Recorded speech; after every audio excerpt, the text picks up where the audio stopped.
এই ছাত্রলীগ নিষিদ্ধ করে দিন।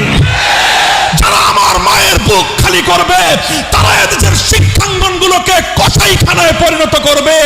আমার মায়ের সন্তানেরা পড়তে গিয়ে লাশ হয়ে মায়ের করে ফিরে আসবে। এমন ছাত্র রাজনীতি আমরা দেখতে চাই না। অবস্থা অনেকটাই এমন, আজ বাংলাদেশকে ভালোবাসাই সবচেয়ে বড় অপরাধে পরিণত হয়েছে।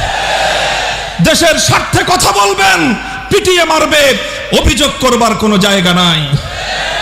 সংগ্রামী সাথী ও বন্ধুগণ, আমার কথা হলো এভাবেই অন্যায়, অবিচার, জুলুম, শোষণ, দুর্নীতি, জনগণের সম্পদ লুণ্ঠন ফিরিস্তি কয়টার দিব, কয়টার কথা বলবো?